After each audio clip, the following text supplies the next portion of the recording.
Okey, video hari ini cikgu akan mula dengan tajuk akaun syarikat juga, tapi sebelum tu ialah akaun syarikat satu.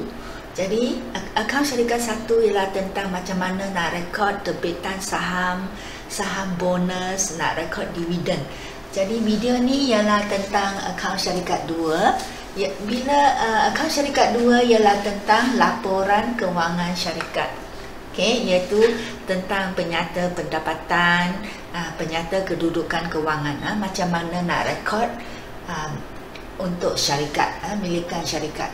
Jadi yang cikgu nak ajar yang ni ialah untuk laporan luar, because syarikat kan dia ada ramai pemilik, pemegang saham, ramai yang terdiri daripada orang ramai. Jadi dia perlu sediakan laporan kewangan syarikat ni, penyata kedudukan kewangan semua ni untuk rujukan orang luar.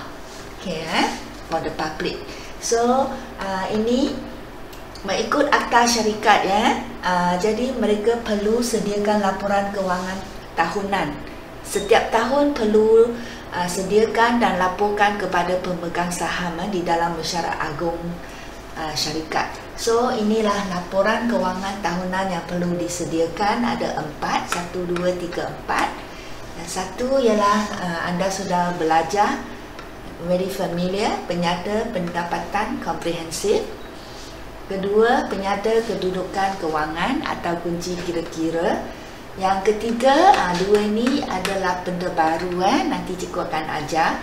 Penyata perubahan equity. This one actually you learn already in penggal 1. Maybe you forgot. Penyata perubahan equity ialah menunjukkan perubahan dalam akaun modal. Okay, equity pemilik. So ini pula penyata aliran tunai, satu penyata yang sangat penting. Ini pun nanti ada satu tajuk khas lah untuk topik ni. Jadi untuk syarikat, 4 ini kena ada semasa mereka buat laporan kepada pemegang saham. 4 ni, bukan 2 ni sahaja. Because syarikat is a big company, dia kena sediakan at least 4 yang ni. Okay, bersama kunci kira-kira penyata pendapatan. If we just prepare these 2 tanpa 2 ni, dianggap tak lengkap. So must be semua ini. Okay. Jadi video hari ini cikgu hanya akan sentuh, for this video cikgu akan sentuh macam mana nak sediakan penyata pendapatan komprehensif untuk laporan luar. Okay, syarikat ni.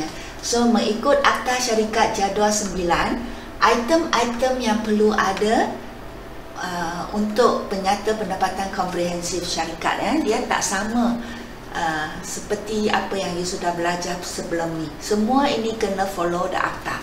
Macam mana dia nak pentang, macam mana, apakah item yang perlu ada, semua sudah dimaktub dalam akta syarikat. So all the company when they prepare the penyata pendapatan komprehensif untuk laporan luar, mereka perlu ikut semua ni. So we look at the first one, item yang perlu ada. First one, dalam penyata pendapatan dia perlu ada perolehan syarikat. So perolehan, this is an new words. Perolehan di sini rujuk kepada hasil jualan bersih. So di dalam penyata pendapatan dia perlu tunjuk perolehan. We use the word perolehan here, a very formal terms. Okay, bukannya jualan. So remember we use perolehan. Okay, so item kedua yang perlu ada ialah dia perlu di dalamnya kena ada untung atau rugi operasi utama syarikat sebelum cukai. Dia minta untung bersih lah sebelum cukai atau rugi bersih sebelum cukai. Kena ada ditunjuk dalam penyata pendapatan. So, then the belanja dan hasil yang berikut. Bukannya semua belanja akan ditunjuk dalam penyata pendapatan syarikat for laporan luar. Okay, so di sini ada 2 for laporan luar dengan penyata pendapatan. Untuk dalaman is different. Okay, untuk dalaman dia akan tunjuk berapakah belanja gaji, all kinds of belanja kecil-kecilan, belanja but this one for rujukan luar, they only show the belanja yang important sahaja. Okay, belanja dan hasil yang important like this ni. Okay, the small thing tak akan ditunjuk untuk laporan luar. Okay, so belanja dan hasil yang akan ditunjuk untuk penyata pendapatan laporan luar ialah mengikut akta ni ialah ganjaran pengarah, the money that we pay to bayaran kepada pengarah, the audit fees, yuran audit, kena ada belanja atau hasil sewa tanah dan bangunan. Kalau company tu ada hasil sewa, ada bayar belanja sewa, semua kena tunjuk dalam penyata pendapatan ni. Belanja faedah atas bond atau debenture, kalau mereka ada beli ada terbit bond atau debenture, have to pay the belanja faedah, so they have to show. Tak perlu kalau belanja faedah atas pinjaman, no need. Ini yang lebih important because this one is big amount of money. Then belanja susun nilai aset tetap. Kalau ada belanja susun nilai mesin, belanja susun nilai bangunan, semua kena tunjuk dalam penyata pendapatan komprehensif. Then hasil dividen atas pelaburan saham di dalam pasaran saham, security. So hasil dividen also masuk, atau untung atau rugi pelupusan aset, also kena tunjuk dalam penyata pendapatan laporan luar. Pelupusan muhibah, okay, anda sudah belajar kita lupuskan muhibah, we hapuskan muhibah. Kalau perkongsian kita hapuskan, kita akan debit akaun modal, kredit akaun muhibah, betul, untuk perkongsian. Because kalau kita hapuskan muhibah, rakan kongsi akan rugi, so we debit their account. But as I said, for syarikat we cannot do like that, kerana ada beratus ramai pemilik saham, so we cannot just hapus macam tu. So usually we can lupuskan akaun muhibah dengan kita debit kepada akaun pendapatan tertahan. We use the pendapatan tertahan to cover the loss of muhibah. Okay, so kalau ada lupus muhibah, hapus muhibah, kena tunjuk dalam penyata pendapatan ni. Peruntukan untuk cukai, biar syarikat is a big company, jadi cukai yang mereka bayar pun banyak, very tinggi. So every year they will keep aside some money for cukai. So this one also you must show in the penyata pendapatan. Okay, berapa you keep the money for cukai, how much? Okay, then how much dividen tunai yang sudah dibayar dan dividen yang you nak cadang akan dibayar untuk next year. Semua ni kena tunjuk dalam penyata pendapatan laporan luar, because all this semua pemegang saham akan minat, they are interested to know all this. Okay, kerana hak mereka.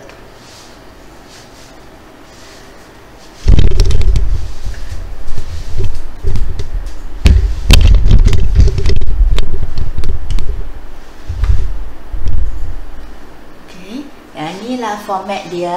Tadi anda sudah tahu perkara yang perlu ada dalam penyata pendapatan. So now we look at the format, mengikut jadual 9 akta syarikat. So seperti biasa, nama syarikat kena ada di atas, then you tulis yang ni dengan penuh. This one is laporan. Again, as I said, dia laporan bukan account. Dia bukan account, is a laporan only, to show outside. So walaupun macam tu, kena lengkap juga nama syarikat, tajuk laporan penyata pendapatan komprehensif bagi tahun yang berakhir pada tarikh dia, let's say 31 Disember 2019. Okay, sudah tapak yang ni, tapak makan, kena tulis dengan lengkap. Dan seperti yang tadi sebut dalam akta, kita mesti tunjuk perolehan, iaitu hasil jualan kita. But as I said, kita guna perkataan yang lebih canggih, we use perkataan perolehan. Perolehan ni hasil jualan bersih. So we show the figure dan underline, kerana ini just tunjuk saja, dia tak ada campur tolak dengan belakang. So we underline, just to show how much is our hasil jualan.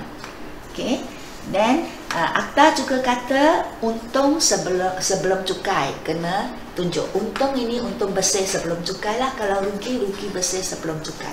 So we show lah untung sebelum cukai selepas mengambil kira perkara berikut. Okay, so ini untung sebelum cukai. Let's say untung sebelum cukai ialah 50,000. So you jot down lah. Dan but sure the pemilik saham nak tahu macam mana kita dapat 50,000 ni. But how you get the untung? Okay, how? Okay, so means you have to show this one, explain, biar pemilik saham bila baca dia faham. Oh, I get the untung ini after tolak all this. After tolak campur, tolak atau campur all the following items. Boleh faham? So this is the one. So macam mana I dapat ni? Setelah I tolak ganjaran kepada pengarah. Okay, money we pay to pengarah. Money we pay to audit. Okay, setelah tolak belanja susun nilai bangunan, setelah campur untung pelupusan perabot, setelah tolak faedah atas bond atau debenture, setelah campur hasil dividen pelaburan. So all this kita letak dalam kotak, because this one again just to show ni, to explain how I get this untung. Okay, again as I say, ini bukan account, dia is a laporan to show the pemilik saham. So kita akan tunjuk seberapa detail yang boleh. So yang ni tapi kita tak akan tunjuk belanja dan hasil yang kecil-kecilan. As I said, the belanja gaji, belanja belanja alat tulis, semua ni tak akan tunjuk di sini. Hanya belanja dan hasil yang important sahaja. Okay, then we square. Put a square here means that actually is for tunjuk saja, bukan nak campur tolak dengan figure lain. Just to show how I get this. So because mengikut akta syarikat, we have to show all this. So we show lah. Okay, so you explain already how you get this one. So untung sebelum cukai, then kita akan tolak cukai. Okay, yang ni tolak ni. Okay, semua ni nanti exam kalau soalan dia diberi dalam soalan how much cukai you need to pay. Inilah cukai tahun ni. Okay, ni sudah dapat untung sebelum cukai, ni sebelum cukai kan. So you kena tolak cukai lah. Okay, so once you tolak cukai, you will get the figure untung selepas cukai.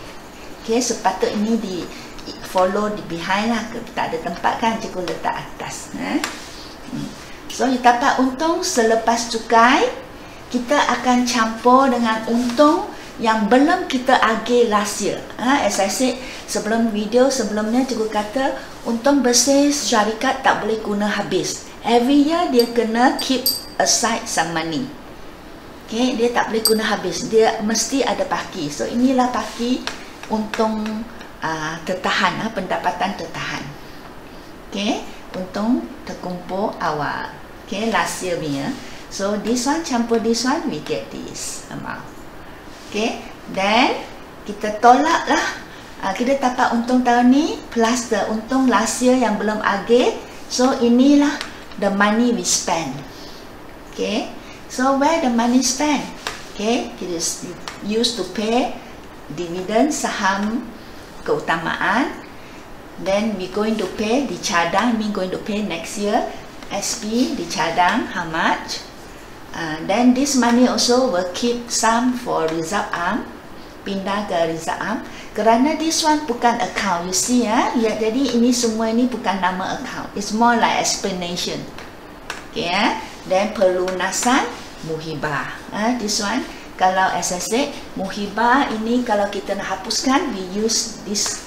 Okay, untuk tertahan untuk hapus. So okay, ini jumlah dia. Lepas tolak semua ni, kita dapatlah paki yang boleh kita, we still can some money keep and we keep for next year. Okay, so you akan dapati mulai untung selepas cukai from here. Actually semua ini ialah bahagian pendapatan tertahan. Account here. Actually we are showing the account here. Okay, to let the pemilik saham faham. So actually dia adalah macam ni.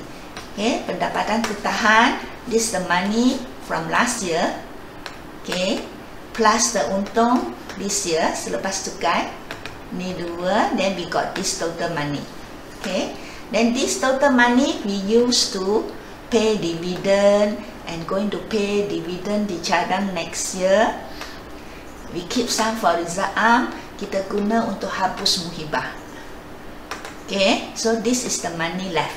Okay, untung terkumpul akhir demi untung yang belum diagihkan yang akan dibawa ke tahun hadapan. So actually penyata pendapatan ini adalah laporan combination, gabungan dua account. Satu ialah account untung tertahan, dan yang bahagian atasnya actually ialah account untung rugi. Okay, you will see this account untung rugi. Okay, so it's gabungan. And again, as I said, ini adalah laporan bukan account. That's why we can use the word dividend SK dibayar, dividend SB dicadang. So actually ini bukan nama account. As I said, cikgu kata kalau we going to pay next year, we will say we will buka account dividend SB, bukannya dividend SB dicadang. So ini bukan nama account. It's just like laporan to explain. Okay. Wang ini diguna untuk apa? Okay, so dia boleh guna dengan ayat bukannya nama account.